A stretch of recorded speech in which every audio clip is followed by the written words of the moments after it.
So I started signing with her. Now she's 14 months old. By the time we actually were like, yeah, she's really deaf, let's sign with her. And it was a really easy decision for us because her eyes worked and her hands worked.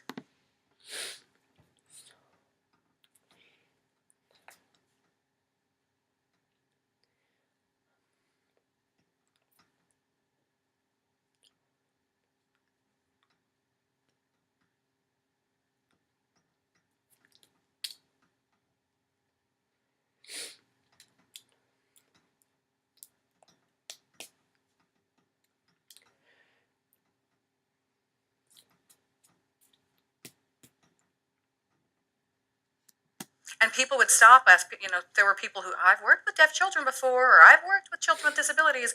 And I understand why you'd want to sign with her, but you really need to be careful because she might never talk. So,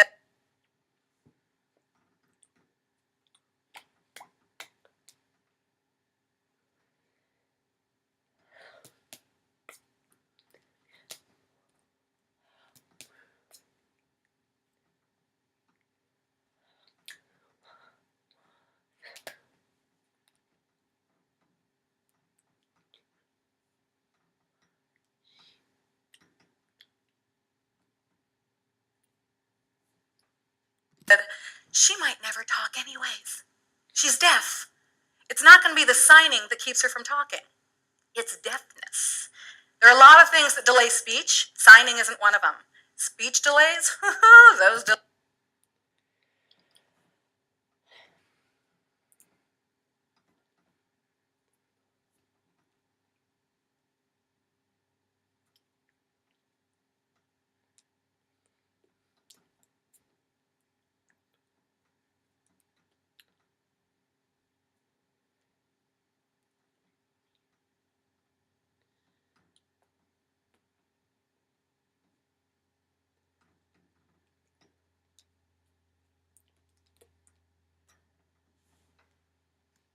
Delay speech, let me tell you.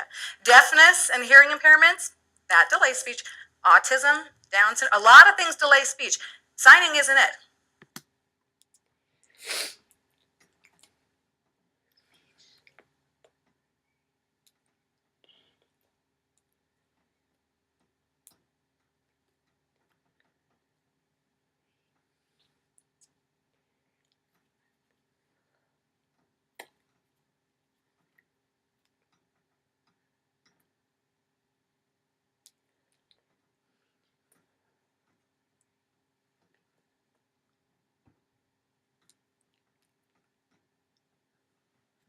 People say, well, it's a crutch. They'll use it forever. Crutches kind of get a bad rap. You break your leg, what do you need? You need a crutch. When your leg is healed, are you like, no, I really like this crutch, I'm going to hang on? No, you're so glad to get rid of the crutch, okay? So yeah.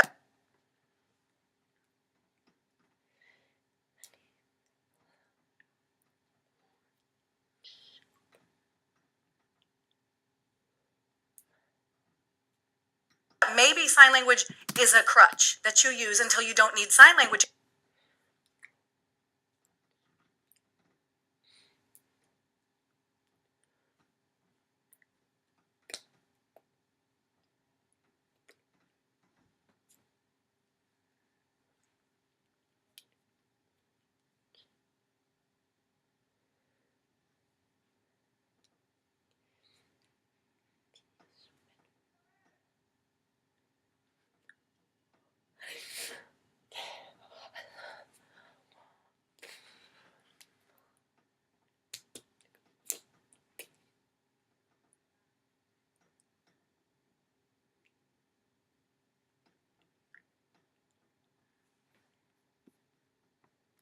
Anymore, and then you may not use it. Or you might because it's a second language and useful. I've never heard anybody say, do not teach your child English and Spanish. Oh, they can't do it. They're not that smart. They can't do it, and it's bad for them too. So Americans.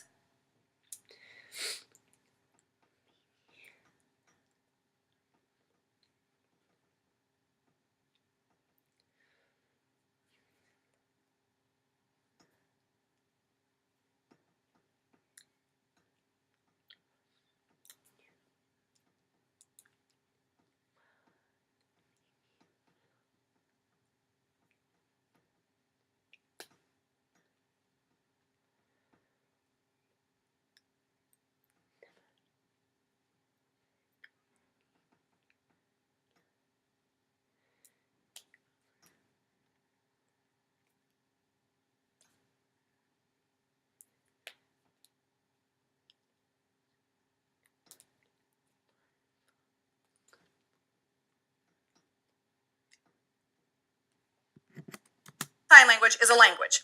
We didn't have that thing that a lot of parents of deaf children have, where they say, I want my child to speak.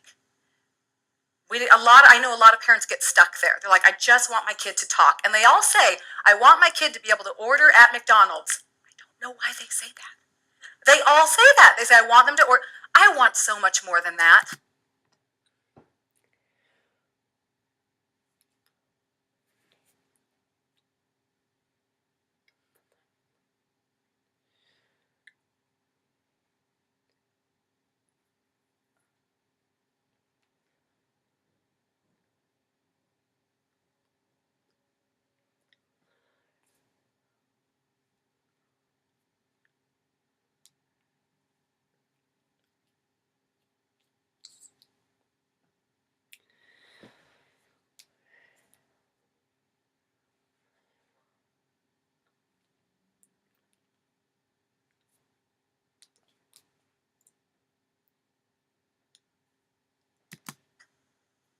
I do. And when people would say that, I would say, no, you don't. No, you don't. You don't want them to talk. You want them to be a critical thinker. You want them to be amazing. You want them to be able to stand on their own 2 feet. You don't want them just to talk.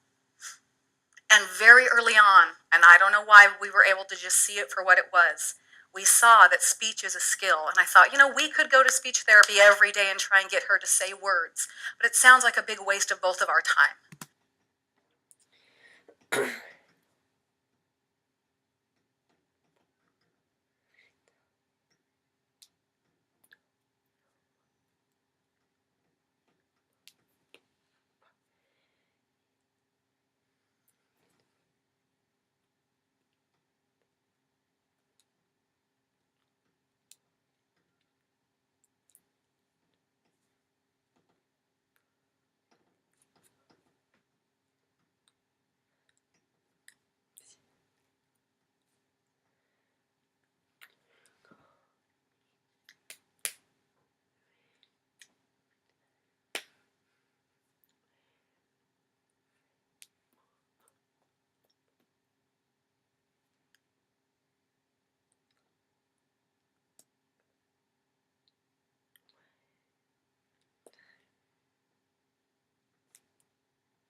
She can't hear. Why would we take all her spare time and try and get her to say words from a language that she can't even access? She doesn't know and doesn't understand. She's a year old. And so her eyes worked, her hands worked, and we signed with her. And guess what?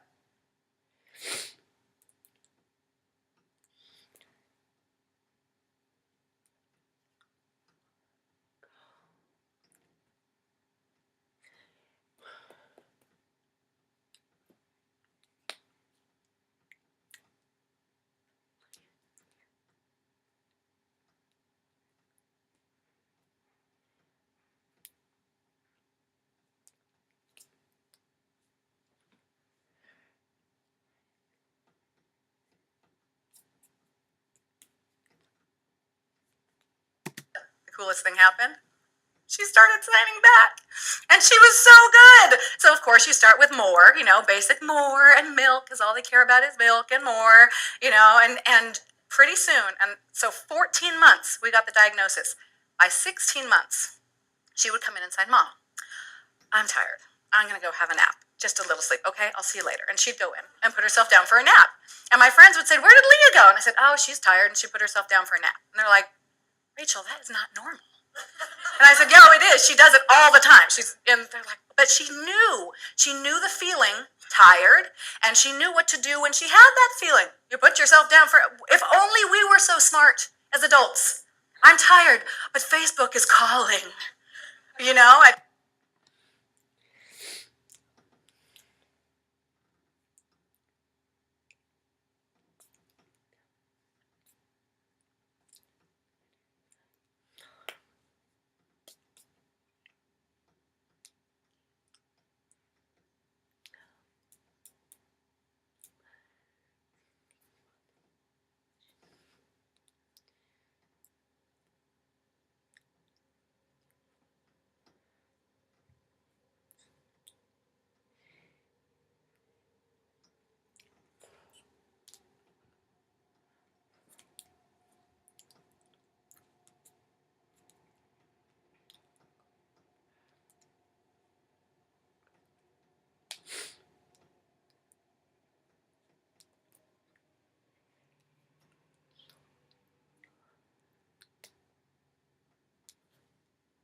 till midnight.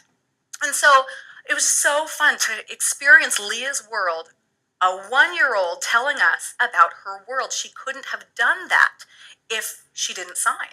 Even if she could hear, she couldn't have told us the things that she told us. She'd come in, Mom, I really want a grilled cheese sandwich and I want goldfish crackers. I love you. I'll see you later. I'll be watching TV. Just bring it to me, okay? I'm like, okay. You know, all babies start communicating with signs. They do.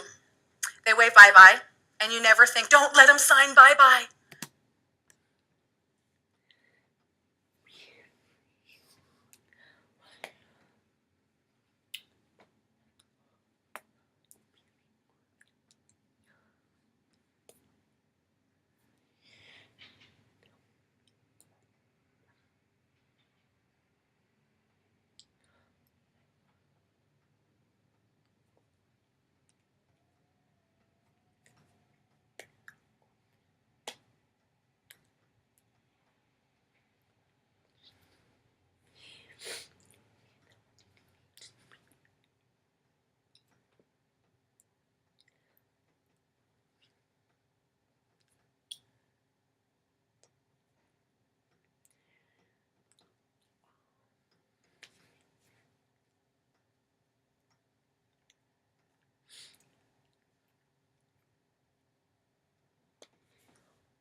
They won't ever say it. No, are your grandmas and grandpas and parents? You're like, they're waving bye-bye. You're showing off. You're so excited. It never crosses your mind to say, don't let them do that. They all start signing. They point to what they want, and they do this.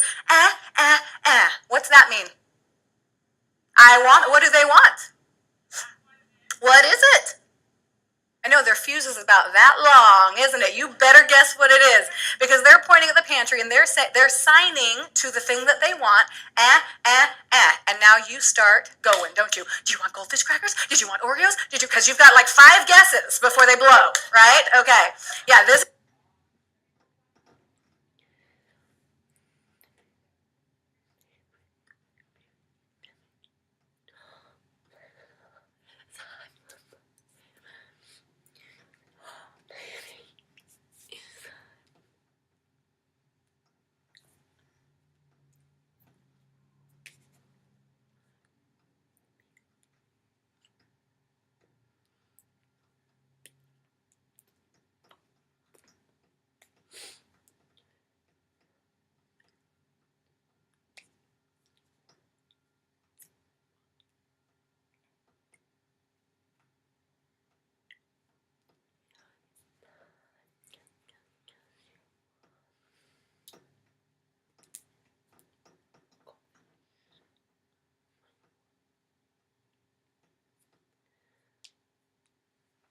This is a sign for tantrum. Here's the floor. You lay on your back and you kick and scream. Tantrum. I don't teach that one in signing time, for good reason.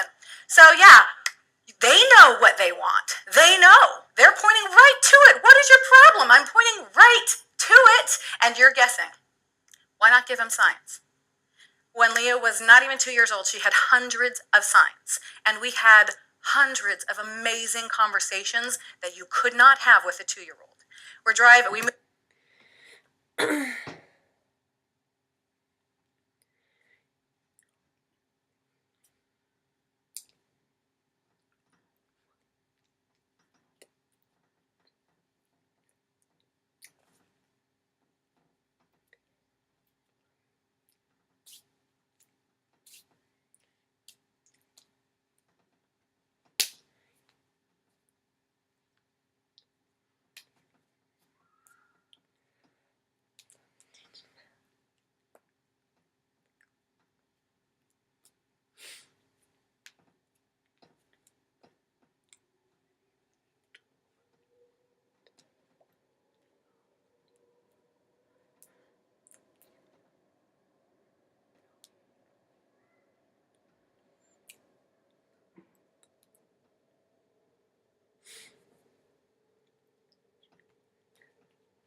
moved to Los Angeles from Salt Lake City, and we're driving along. She says, Bobby, Bobby. I was Bobby for 7 years because Mommy and Bobby on the mouth look exactly the same. So Bobby, Bobby. And people complain about having to drive with their kids facing backwards. You just try driving around LA with a deaf kid in the backseat.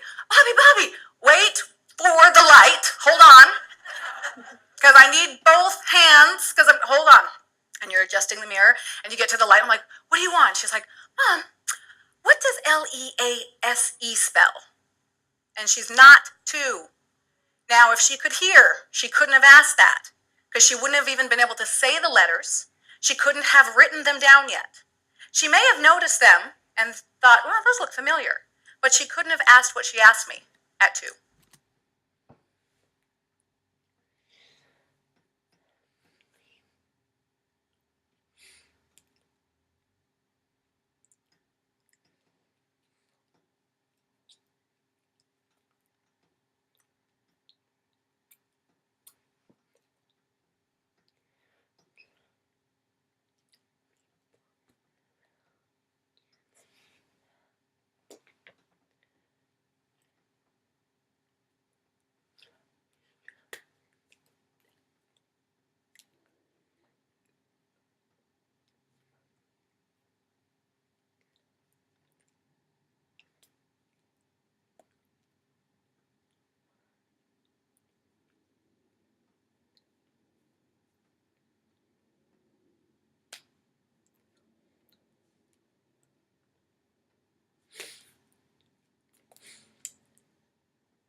If you really think about it. And I'm looking around, I'm like, really? There's a big sign that says for lease. Well, Leah, you know how we have our home and every month we pay to live there. Well, lease, that's the same but for a business. They pay and they have that space and then they all work there. Why are we having this conversation year 2? Right? And I imagine we drove along and she looked over and saw Leas. Well, my name is Leah. I wonder what that means. Very, very, very possible.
So she was able to direct and lead conversations that I never. Why would you point that out to your 2-year-old? No, you wouldn't. And she pointed out things to us that were just amazing. Leah did not have a newborn hearing screening. She was born in Salt Lake City, December 1996. And people kept asking, well, didn't she have the screening? Didn't she have a screening? I don't know. I was in the hospital, with a new baby, just trying to figure out nursing, Well, she didn't have a screening? I don't know. So I called the hospital. I called the nurses. I called the newborn unit. And finally, somebody called me back and said, And I don't know if this is true or not, but we can do a little research and find out. But what they told me, they said, well, we did a study in January of 1996. January 1st, we started testing every baby that was born, doing the hearing test. We ran the study through the end of November. And in December, we didn't test any babies, but we compiled all of the results from our tests. And we decided it was worth it. And we would test every baby from here on out. I know I have chills, starting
January. Yeah, she was born in December of 96, and that 1 month where they weren't testing babies. And I'm okay with that, because I kind of have a feeling how it would have gone if they'd handed me my newborn baby and said, Rachel, she's profoundly deaf. It would have been a mess. I had a year of living with her and treating her like any other kid.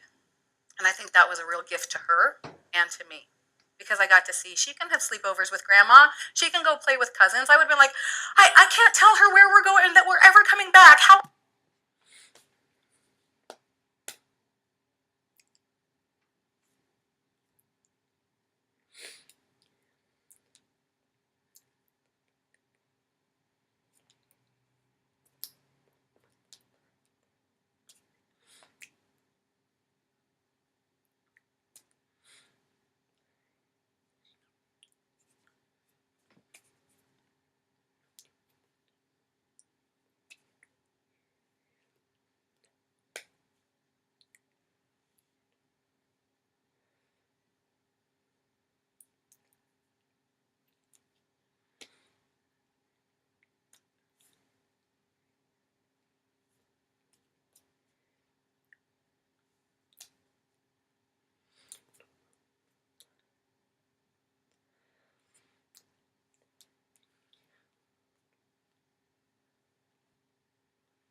When I explained that to her, she doesn't even understand signs yet. And so we had that year.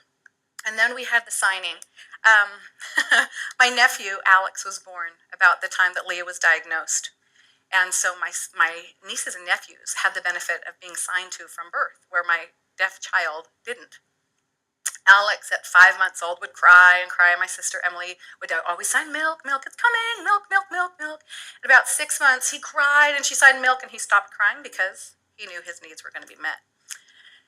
And about 8 months, he was crying, and he looked over and he's like, I've got one of these too, and he stopped crying. And from then on, he just signed milk when he wanted it. Well, we did have parent-infant program in our home, and we had a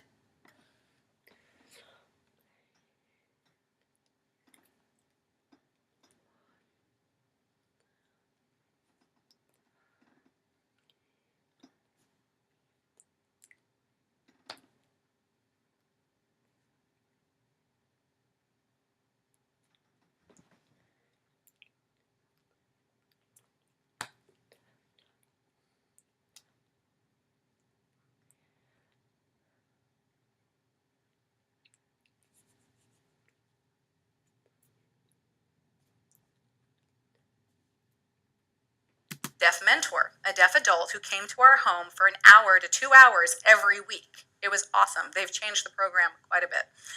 We were very fortunate at that time.